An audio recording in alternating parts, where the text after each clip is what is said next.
ઘણાએ કહ્યું આટલી બધી સંખ્યા છે। ગઈકાલે જ એક દિવસ પહેલાં અહીંયા 1500 જણા ભારતીય જનતા પાર્ટીના ઉમેદવારનું ફોર્મ ભરવા માટે આવ્યા હતા। આજે આપણે 10,000 જણા છીએ, પણ એનાથી આપણે કંઈ હરખાવાની જરૂર નથી। ભારતીય જનતા પાર્ટી ભલે રોડ ઉપર ના દેખાતી હોય, ભલે મંડપમાં ના હોય, પણ એમનું બૂથ મેનેજમેન્ટ એ બહુ પાવરફુલ છે। એ છેલ્લા દિવસે જુદી જુદી વાતો કરશે। મને હમણાં સોવનજી કહેતા હતા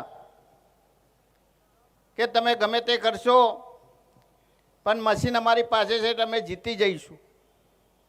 આવી તો જુદી જુદી વાતો લાવશે, અને એના લીધે આપણામાંથી ઘણા બધા એવું વિચારશે કે આપણે કોંગ્રેસને મત આપીએ છીએ, છતાં પણ ભાજપમાં જાય છે, તો આપણે મત શા માટે આપવું પડે?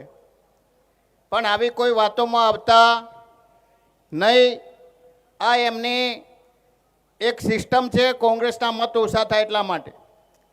એક બૂથ ઉપર 1000 મત હોય, અને 1000 મતમાંથી આપણે 50 જણા એવું વિચારીએ કે આ તો મશીન છે ને આમ છે ને તેમ છે, તો 2000 બૂથ છે આપણા લોકસભાના, 2000 બૂથ।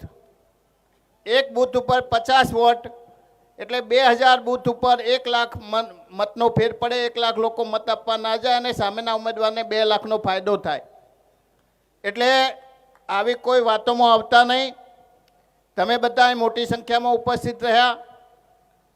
તમને હવે જે જવાબદારી આપવામાં આવે બૂથ લેવલની, તમારા વિસ્તારના, તમારા ગામના જે પણ મતદાન કરાવવાની તમને જવાબદારી આપવામાં આવે, એ જવાબદારી તમે સારી રીતે નિભાવજો।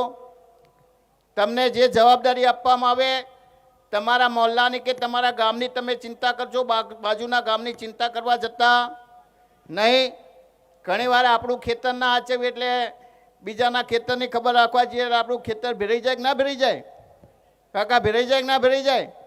એટલે તમને બધાને વિનંતી કે તમે બધા મોટી સંખ્યામાં હાજર રહ્યા, પણ હવે તમને જે પ્રમાણે સૂચના મળે એ પ્રમાણે વધુમાં વધુ વોટિંગ થાય। અહીં આટલી બધી સંખ્યા જોઈને આપણે ફૂલાવાની જરૂર નથી। આપણી ખરી મહેનત છેલ્લા 2-3 દિવસ માટેની છે। એ 2-3 દિવસ તમે સારી રીતે મહેનત કરો। ચંદનજી વિશે કંઈ કહેવાનું ના હોય। કોઈ પણ ઉમેદવાર ચૂંટણીની અંદર ઊભો રહે એટલે સામાન્ય લોકો એની 3 બાબત જોતા હોય છે।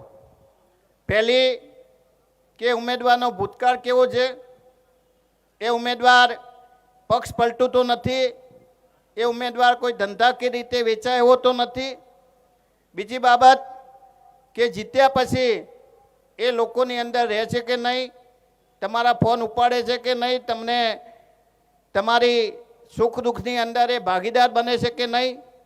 અને ત્રીજી મહત્ત્વની બાબત કે ધારાસભ્ય બન્યા પછી વેચાય છે કે નહીં।